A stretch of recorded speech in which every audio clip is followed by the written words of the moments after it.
Assalamualaikum warahmatullahi wabarakatuh. Hai semua, bertemu kembali dengan Ibu di mata pelajaran IPA. Apa kabar kalian hari ini? Semoga semua dalam keadaan sehat dan tentunya tetap semangat. Pada pertemuan sebelumnya, kalian telah belajar tentang perkembangbiakan pada tumbuhan. Nah, pada kesempatan kali ini, kalian akan belajar tentang perkembangbiakan pada hewan. Perkembangbiakan pada hewan dibedakan menjadi dua macam. Ada perkembangbiakan secara aseksual atau vegetatif dan perkembangbiakan secara seksual atau generatif. Perkembangbiakan aseksual terjadi tanpa peleburan sel kelamin jantan dan juga sel kelamin betina. Perkembangbiakan aseksual pada hewan terjadi pada hewan avertebrata atau hewan yang tidak bertulang belakang. Perkembangbiakan secara aseksual, contohnya adalah pertama, tunas. Tunas adalah pembentukan tonjolan pada salah satu bagian tubuh hewan dan berkembang menjadi individu baru. Tunas ini umumnya terjadi pada filum Porifera dan juga filum Coelenterata. Ini adalah contoh hewan yang dapat melakukan perkembangbiakan aseksual dengan cara membentuk tunas. Pertama adalah Hydra sp dan juga Obelia sp. Perkembangbiakan aseksual yang kedua adalah fragmentasi. Fragmentasi adalah pemisahan salah satu bagian tubuh yang kemudian dapat tumbuh dan berkembang menjadi individu yang baru. Terjadi pada hewan planaria dan juga bintang laut.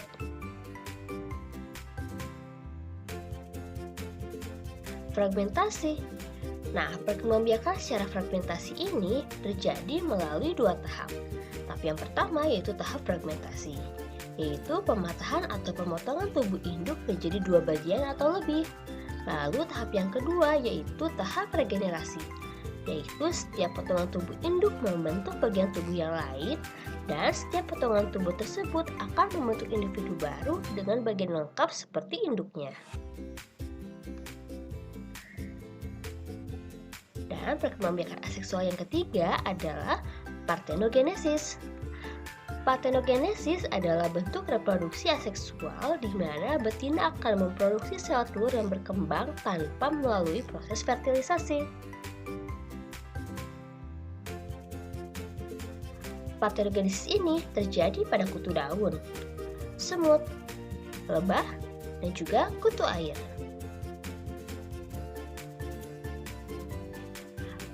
Pada lebah, ovum yang dibuahi disebut dengan lebah betina, dan ovum yang tidak dibuahi disebut dengan lebah jantan. Lebah betina bersifat steril dan memiliki tugas sebagai pekerja lebah dalam koloni lebah. Lebah jantan bersifat fertil yang mampu menghasilkan sel kelamin yang digunakan untuk membuahi sel telur yang dihasilkan oleh lebah ratu. Dan lebah ratu itu sendiri adalah lebah yang mampu menghasilkan telur-telur yang menjadi lebah betina dan juga lebah jantan. Lalu kita masuk ke dalam perkembangbiakan secara seksual pada hewan. Perkembangbiakan seksual pada hewan terjadi peleburan inti sel sperma dan inti sel telur yang akan menghasilkan zigot dan selanjutnya akan berkembang menjadi embrio hingga pada akhirnya berkembang menjadi individu yang baru. Perkembangbiakan seksual ini terjadi pada vertebrata atau hewan yang bertulang belakang. Fertilisasi atau pembuahan dibedakan menjadi dua macam. Ada fertilisasi secara internal, lalu ada fertilisasi secara eksternal. Fertilisasi secara internal yaitu proses peleburan inti sel telur dan inti sel sperma yang terjadi di dalam tubuh induk betina.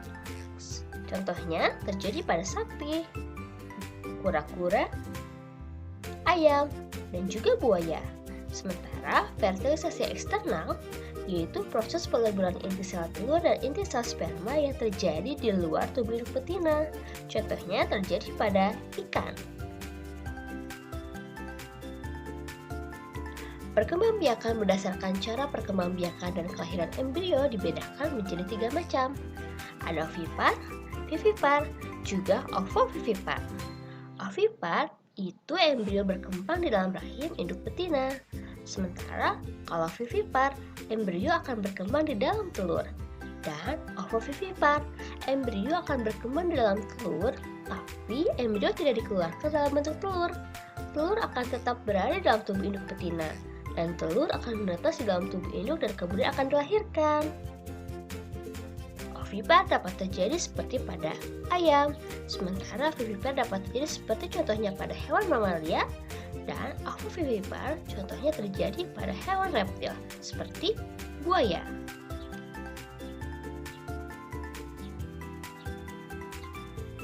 Nah, tahukah kamu bahwa setiap hewan unggas akan menghasilkan telur? Telur dapat menetas jika dirami. Embrio pada telur dapat berkembang dengan baik jika berada pada suhu dan kelembapan tertentu. Jika suhu kurang atau lebih rendah dari yang diperlukan oleh telur, maka embrio akan berhenti berkembang. Sebaliknya, jika suhu terlalu tinggi, maka dapat mengakibatkan kematian pada embrio, bahkan akan terjadi ketidaknormalan pada perkembangan embrio. Berikut adalah struktur bagian dalam telur. Kamu tentunya pernah melihat atau bahkan memakan telur ayam, bebek, atau telur unggas lainnya sebagai lauk kan? Nah, tahukah kamu apa sebenarnya itu telur? Telur yang kamu jumpai sehari-hari terdiri atas seperti gambar yang kamu lihat pada gambar berikut ini. Tahukah kamu apa sebenarnya telur itu? Telur yang kamu jumpai sehari-hari terdiri atas kuning telur, membran vitelin, putih telur, kalaza, embrio, ruang udara, cangkang telur, dan membran cangkang telur. Pada telur ayam kampung atau telur bebek yang sering kamu jumpai, telah terdapat embrio yang berada pada tahap awal perkembangan. Embrio dijaga agar tetap berada di bagian atas kuning telur oleh tali yang berada di bagian samping kuning telur, yaitu kalaza. Kalaza berfungsi menjaga agar kuning telur tetap berada di tempatnya. Sementara putih telur dan kuning telur berfungsi sebagai cadangan makanan bagi embrio yang sedang tumbuh. Lalu ada cangkang telur. Cangkang telur ini merupakan pelindung telur dari goncangan atau perlindungan dari kuman penyakit. Lalu kita masuk ke dalam perkembangan hidup hewan. Pernah mendengar istilah metamorfosis? Metamorfosis dapat dibedakan menjadi dua, yaitu metamorfosis yang tidak sempurna, juga metamorfosis yang sempurna. Pada hewan yang mengalami metamorfosis tidak sempurna, telur akan berkembang menjadi hewan muda yang disebut dengan nimfa. Nimfa merupakan hewan muda yang mirip dengan hewan dewasa tetapi memiliki ukuran yang lebih kecil dari hewan dewasa. Selanjutnya, nimfa tersebut akan berkembang menjadi hewan dewasa. Sementara, pada hewan yang mengalami metamorfosis sempurna, telur akan berkembang menjadi hewan muda yang disebut dengan larva. Larva memiliki struktur dan fungsi organ yang sangat berbeda dengan hewan dewasa.